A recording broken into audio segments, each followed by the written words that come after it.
بسم الله الرحمن الرحیم. اون چه که گفته شد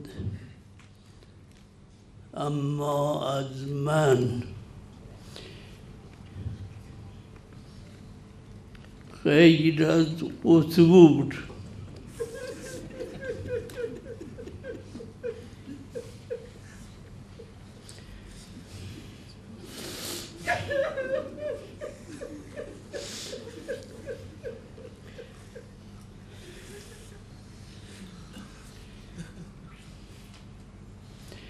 و تقصیر هیچ نیست. ما کاری نکرد.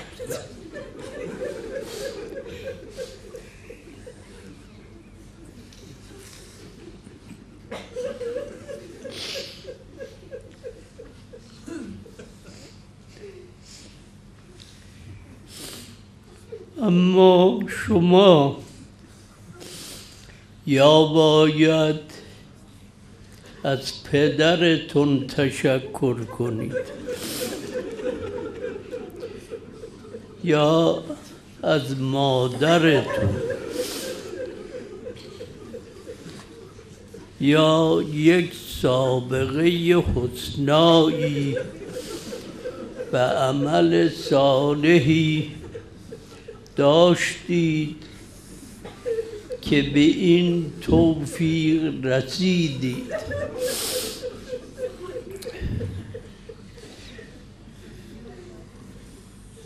در بین این کلمات گفتند اینها خدام و نوکران حضرت زهرا. این کلمه ایست بهت‌انگیز. قطب الدین راوندی از اعلام علما و فقها و محدثین متقدمین، او این روایت رو نقل میکنه که ام ایمن بعد از شهادت حضرت زهرا قسم خورد که در مدینه نمیماند.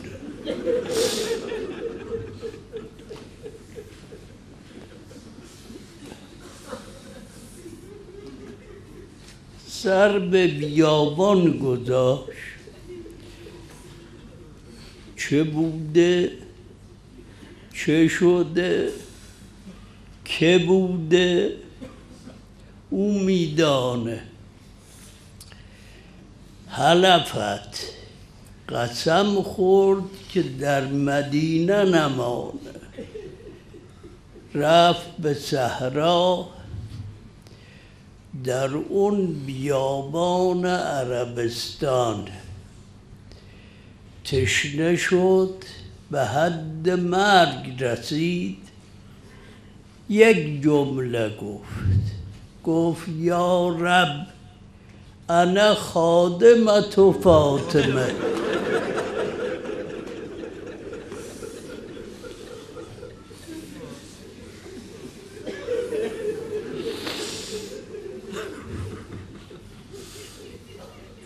من خدمتگزار فاطمه. تا این جمله رو گفت از آتش کشته میشم. دلوی از آسمان سرازیر شد، شربتی نوشید. این مهمه، شرح این کلمات مفصله. شربتی نوشید 7 سال، نه طعامی نه شرابی. نه آب نه نان نه غذا نه آب به این بدن دیگه نرسید. یعنی چی؟ یک کلمه گفت من خادمه فاطمه ام. خدمت مقبوله اینه. در این نشأه جوابش دادن، اونم آب از کجا بود کسی خبر نداره. منقلب کرد این بدن مادی را، نوامیس طبیعت رو خنثی کرد. خدمت او اکسیریست که هر فلزی را منقلب میکنه. اسم علامت مسمات. اسماء ما اسماء زمینیه. یک عده اسمهات آسمانیه، اما اونی که محیر العقوله اینه. لفاطمه تسعة اسماء، او 9 اسم داره، اما این 9 اسم نه زمینیه نه آسمانی. کسی که اسمش اینه خودش چیه؟ اون وقت این اسمها چیه؟ هیچ مقامی بالاتر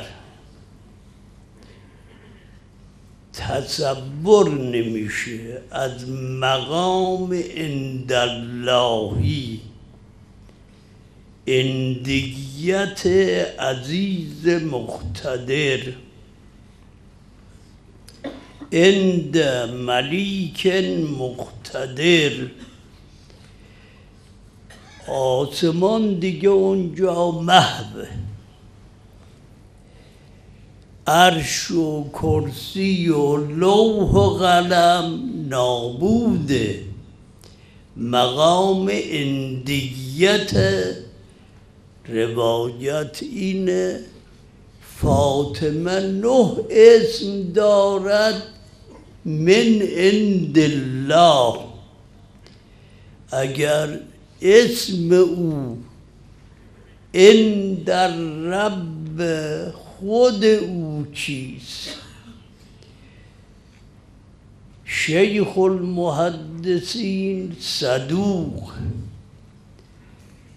نقل میکنه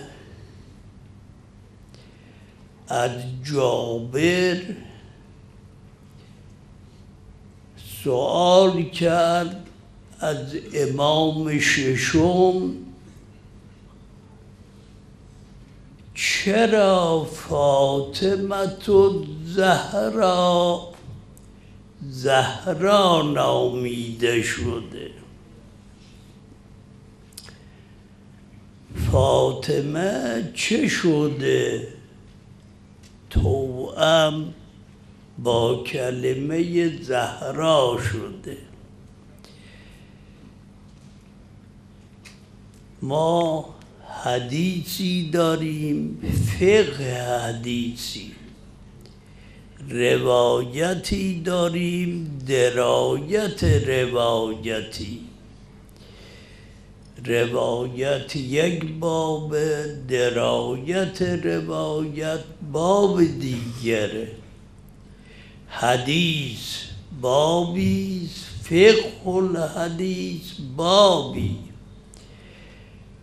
اشارات و لطائف و حقایقی که در کلمات اهل بیت، اینا در دسترس هر کسی نیست.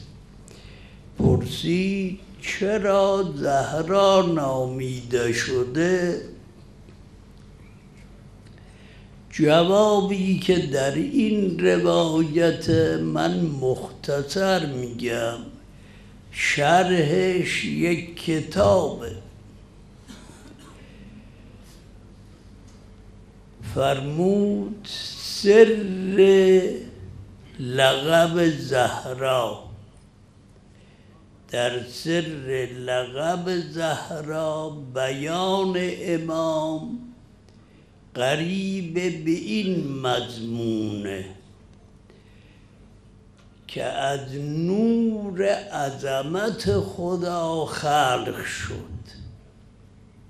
از نور عظمت، این درخشندگی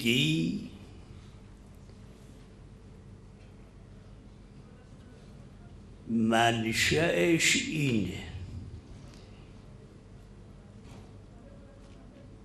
وقتی خدا او را از نور عظمت خودش آفرید، اشرقت تابید بر سماوات و ارض. باطن همچه باطنیه، روح جوهره انیت از نور عظمت. بعد که اشرقت، میدان اشراق، عجب اینه، دائره اشراق، دائره نور آفتاب با این عظمت فقط منظومه شمسیست.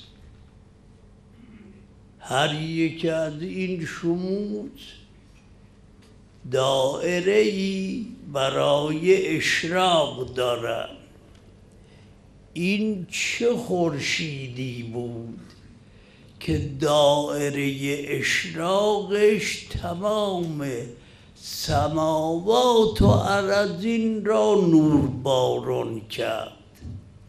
ملائکه‌ای که امیرالمؤمنین در وصف آنها می‌فرماید من ملائکة اسکنتهم سماواتک و رفعتهم عن ارضک هم اعلم خلقک بک. همچه ملائکه‌ای خرت الملائکة ساجدین، تمام یکسر به سجده افتادن. گفتن بار الها این چه نوری بود؟ جواب عجیبه. این نوری بود که خلقته من عظمتی، او را از عظمت خودم آفریدم. این مبدأ خلقت. بعد فرمود اخرجوا، این نور را خارج میکنم از نبی، از انبیاء خودم که فضلته علی جمیع انبیاء. نوری که از عظمت ریشه خلقتش، بعد در اون مقام، در مرتبه و مقام اندیت ملیک مقتدر، بعد تنزل در عالم طبیعت، ظرف وجودی او صلب اشرف انبیاست، همه اینها دقایقی داره. ظرف وجودی او صلب اشرف انبیا و مرسلین باید باشه، غیر از این نمیشه. کف او بعد کیه؟ اون کسی که اگر نبود آدم و من دونه کف او نبود. اون چه مهمه این کلمه است. این همون نوری است که در صلب او قرار میدم و از این نور همه خلفاء خودم را به وجود می آورم. اون خلفایی که بعد از انقضاء وحی من اونها هر یک خلیفت الله در عالم امکانن، از حلم حسنی، شجاعت حسینیه، عبادت سجادیه، معاصر باقریه، آثار جعفریه، علوم کاظمیه، حجج رضویه، جود تقوی، نقابت نقوی، هیبت عسکری، غیبت الهیه، همه مستخرج از این نوره. این سر این که فاطمه شده زهرا. گوهر همچه گوهری بود دیگه نمیشه گفت. یک کلمه برای کسی که بفهمه بسه. اون کلمه اینه: امیرالمؤمنین که بود؟ علی ابن ابی طالب. چه کسی بود؟ اون کسی که جبرئیل بین زمین و آسمان گفت لا فتا الا علی. اون کسی که یک ضربت به اتفاق عامه و خاصه اونایی که اهل درکن، یک ضربت او افضل من عبادت ثقلین. همچه کسی لیلة المبیت به جای پیغمبر خوابید که همه ملکوت را متحیر کرد و من الناس من یشری نفسه ابتغاء مرضات الله. در غزوه احد کاری کرد که انبیا و مرسلین متحیر شدن، بدن سوراخ شد که فتیله می‌گذاشتند در این جراحات، از این طرف بیرون می آوردن. پیغمبر اشک میریخت، او خنده میکرد، میگفت یا رسول الله به رضای خدا هست. همچه کسی کنار بدن او گفت ای کاش علی مرده بود. نفسی علی زفراتها محبوست یا لیتها خرجت مع الزفر. او شناخت چه گوهری بود، چگونه زندگی کرد، چگونه دنیا رفت. اصلا عقل مبهوته. این قضیه ایست، خوب دقت کنید ببینید چه منصبی نصیبتون شده، کاری کنید که اسمتون قلم نخوره. اعیان علما عامه نوشتن این قضیه را. پیغمبر وارد شد، دید دخترش وضع زندگیش اینه، علیها کساء، کسایی که پوشیده از پشم شتره، به یک دست دستات میکنه. سید الشهدا را شیر میده. تا پیغمبر وضع اون خانه رو دید، دمعت عیناه، خاتم قلب عالمه. وقتی او منقلب بشه ملک و ملکوت منقلب میشه. چه وضعی دید که اشک در چشمها حلقه زد، تا دید چشم پدر گریانه.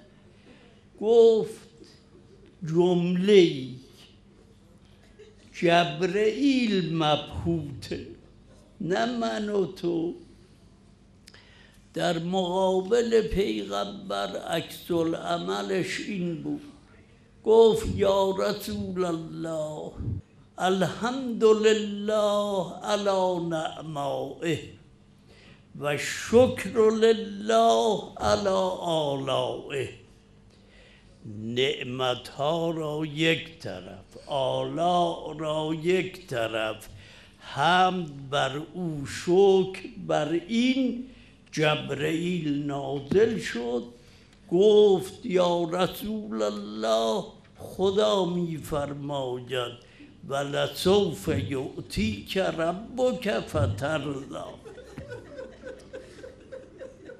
این آیه در همچه وقتی نازل شد.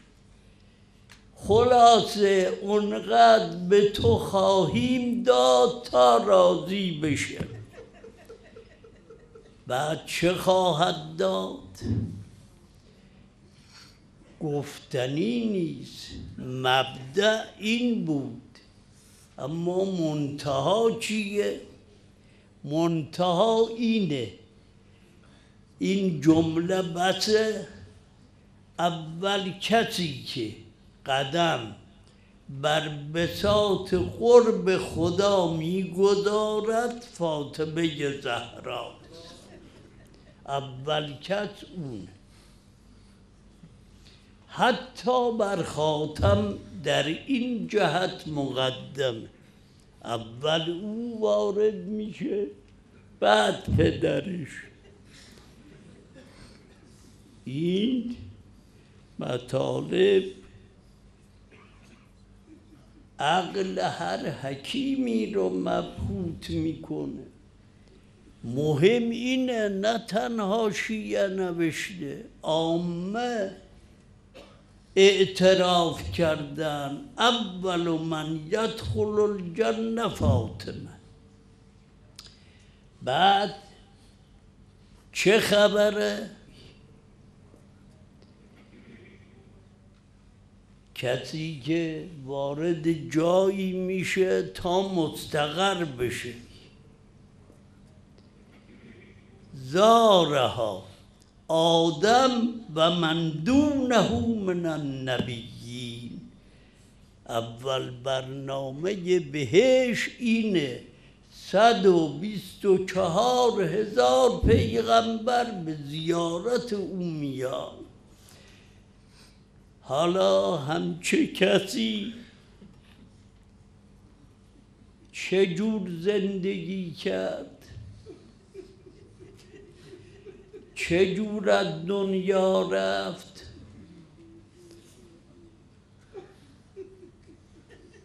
ما چه وظیفه داریم؟ اجر همه شما با خود کسی که خدا جواب خدمت اون زن را در اون بیابان اینجور میده، آیا خدمات شما در اون پیشگاه محو میشه؟ کاری کنید که فردا حسرت نخورید. اگر یک هیئت بمانه روز سوم بیرون نیاد، حسرتی که خواهد خورد ابدی است دیگه و علاج نداره. که من می توانستم به این وسیله مرهم بر زخم دل زینب کبرا بگذارم، نگذاشتم. می توانستم با اون سینه زدن یا زهرا گفتن تسلیت به ولی اصل بگویم و نگفتم. مبادا این فرصت از دست بره، مبادا در مملکت هیئتی بمانه که امسال بیرون نیاد و انذرهم یوم الحسرة اذ قضی الامر. ما گفتیم که فردا کسی گله نکنه. میدانید این هیئات اثر شیعه،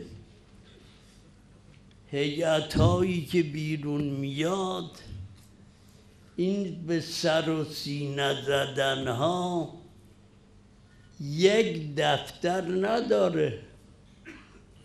در دفتر خدا ثبته، اول در کتاب او، لوح محفوظ او، چون یگانه کنیز او فاطمه زهراست. دوم در دفتر خاتم ثبته، برای این که این شور و نوای شما مرهم به جراحت قلب خاتم انبیات.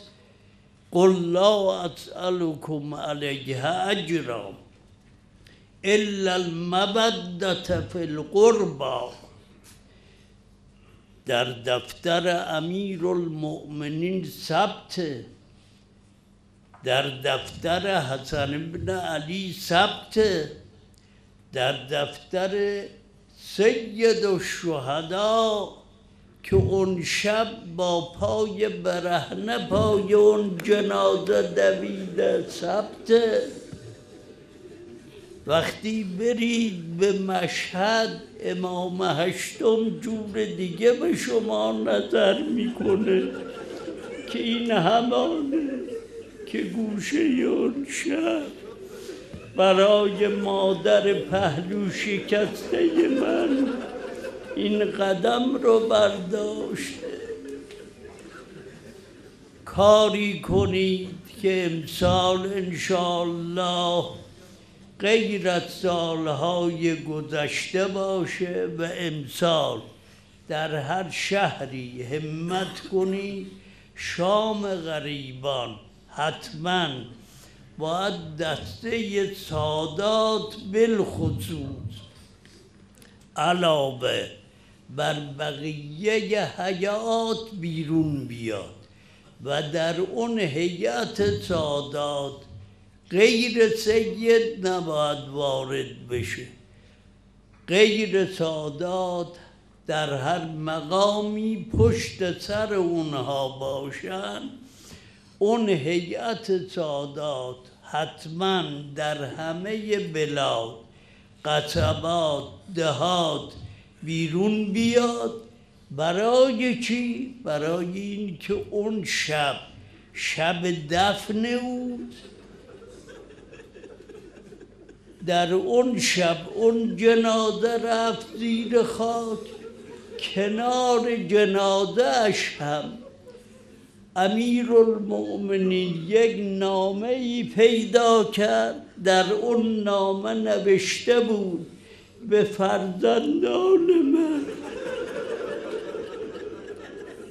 فرزندان من تا قیامت سلام برسون. اون شام غریبان باید جواب این سلام داده بشه. اللهم کل ولیک الحجة ابن الحسن صلواتک علیه و علی آبائه.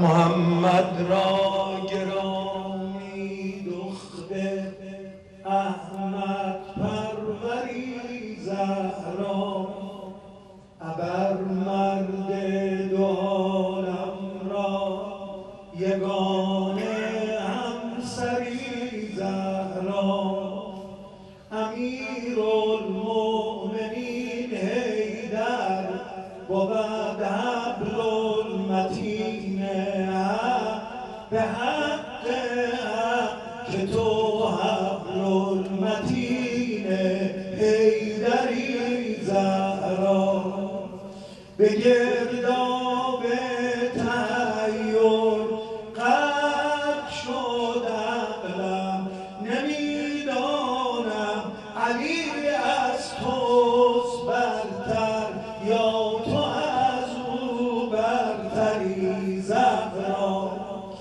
نبوت بر زنان نبود وگرنه فاش میگفتم تو روی دست مصحف داری و پیغمبری زهرا، نبوت بر زنان نبود وگرنه فاش میگفتم تو روی دست مصحف داری و پیغمبری زهرا، تو پیغمبر نه تو بالاتر از پیغمبران هستی، تو روح پاک ختم الانبیا در پیکری زهرا، علی فخری زان دارد که دارد همسری چون تو، نبی بر خویش میبالد که او را دختری زهرا، نه در مسجد نه در خانه نه در کوچه نه در صحرا، تو در عالم تو تا محشر علی را یاوری زهرا، بیبی جان محمد شهر علم است و امیرالمؤمنینش در یقین دارم که تو هم شهر علمی هم دری زهرا، نبی مهر و علی ماهی که دارد 11 اختر، تو تنها خود سپهر و مهر و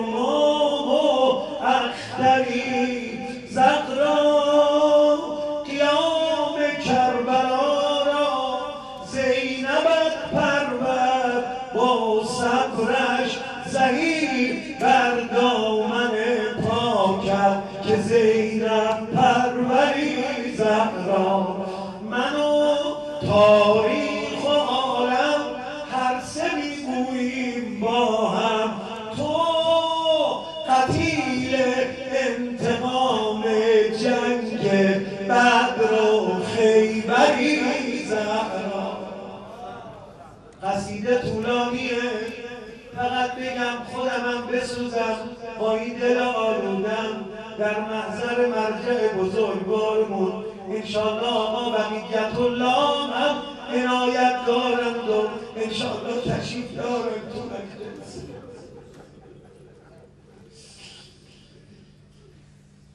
تنی شکست بال و پری را، شکست بال و پری زاشیانه می بردن. تنی قریب قریبان به شانه می بردن. جنازه ای که همه انبیا به قربانش چه شد که 7 نفر مخفیانه می بردن.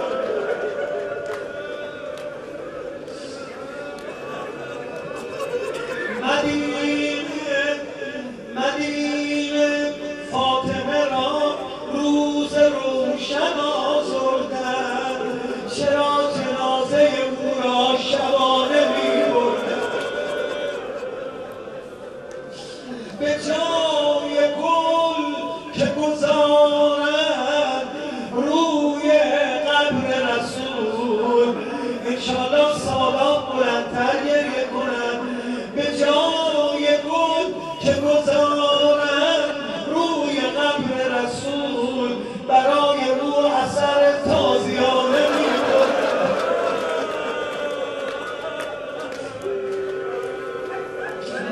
یا بقیت الله شهر پیغمبر محیط غم شده، زانوی سردار خیبر خم شده. 2 رکن داشتم، یکیش پیغمبر بود یکی فاطمه بود، یعنی علی دیگه زمین خورد. سر از غم 2 تا گردیده بود، چوب تابوتش عصا گردیده بود. او پی تابوت زهرا می‌دوید، همه عالم و اهل ادب و اهل ذوق و نوکر او پی تابوت زهرا می‌دوید. نه بگو تابوت او را می‌کشید. کم کم از دستش زمام صبر رفت.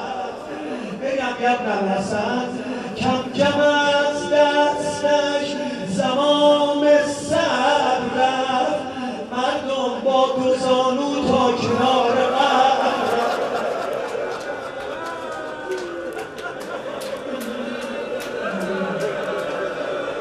با 2 زانو تا کنار قبر خواست گیرد آن بدن را روی دست.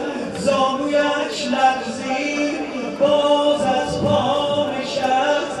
خدایا علی کمک میخواد. ناگهان از آن بهشت بینشان گشت بیرون دستهای باغبان. دستهای پیغمبر از مهد بیرون اومد. ای شکسته بال و پر بلبل بیا، ای ز دستت رفته باغ گل بیا.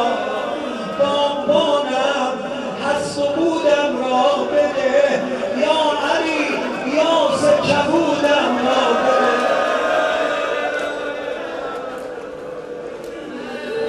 دو جمله از زبان مولا بگم، یا محمد از رخت شرمنده.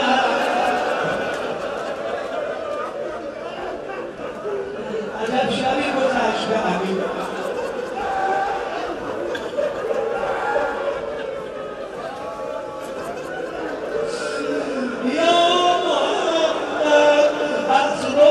شرمنده فاطمه جان داده و من زنده.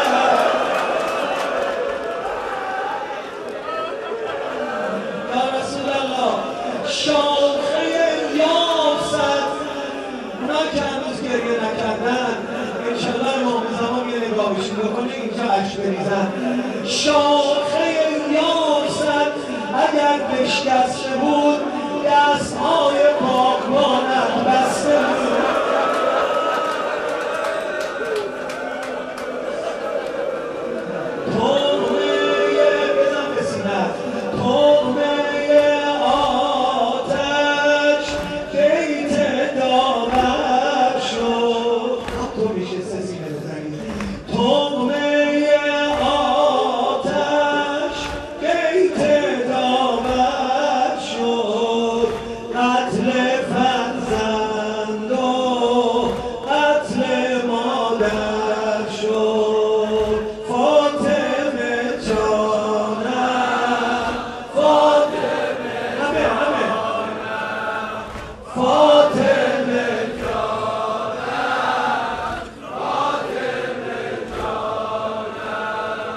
در بین امت این خبر افتاد هستی مولا پشت در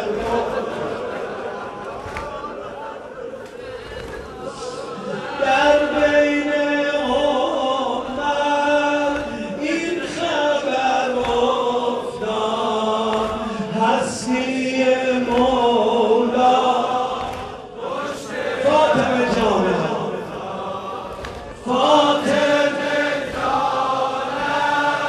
امشب شروع میشه فاطمه ها. فاطمه